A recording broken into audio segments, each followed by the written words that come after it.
Now you say to yourself, I love an old-fashioned. What could you possibly put me onto that would be right there, right next to an old-fashioned that I would like more? I have a couple of answers, but the one I'm going to reach for is the improved whiskey cocktail. Now, let's just talk briefly about the old-fashioned. There's this mythology that the old-fashioned is the whiskey cocktail that has been around since the dawn of time, the dawn of whiskey. That's not really true. The old-fashioned is an affectation. It's an anachronism thrown onto the whiskey cocktail. Because by the time the term old-fashioned comes into vogue, the whiskey cocktail was quite an elaborate thing. It was the improved whiskey cocktail. It had evolved. Depending on where you went, it might involve curacao, it might involve a fresh fruit, it might involve all kinds of things. At some point, people decided, no, I want it the old-fashioned way. I want it the way we had it down on the farm. What I think is funny about that is that a lot of the rituals that you associate with the old-fashioned are not part of a continuous evolution of that cocktail. For example, a lot of people say, well, to make an old-fashioned, you got to throw a sugar cube into the glass, you got to crush it, you got to put bitters on it. That is not part of the whiskey cocktail as it was understood, except for when you go all the way back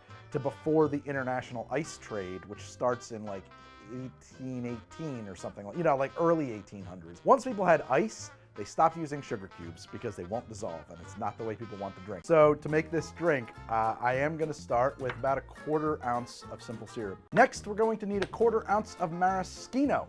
Yes, this stuff has been around forever. It was very popular throughout the 1800s. It remains very popular. It's a really important ingredient to have if you're getting into pretty serious mixology. This shows up again and again and again in classic cocktails. 1/4 ounce of this. It is a mildly sweet liqueur made from the pits, roots, and leaves of Marasca cherry. We're going to do 2 dashes of Angostura bitters. Now we need our whiskey. Let's do Whistle Pig Rye.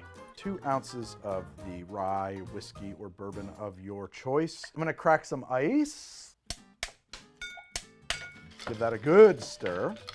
Now this drink does call for a rinse of absinthe. You could do a rinse, or in the year 2023, you can use a Spritz. There we go. If you happen to have a giant ice cube that's crystal clear like me, put it into your glass and strain it. Some people right now are freaking out that I'm not using a julep strainer. That's in the other room. Don't be a narc. I don't care. It's holding the ice back. That's its job. We did it. Huzzah! Don't sweat the small stuff, and it's almost all small stuff. An old-fashioned you might garnish with a twist of orange, but these typically are garnished with a twist of lemon. And this is the improved whiskey cocktail. Oh my God, I haven't had one of these in like a year.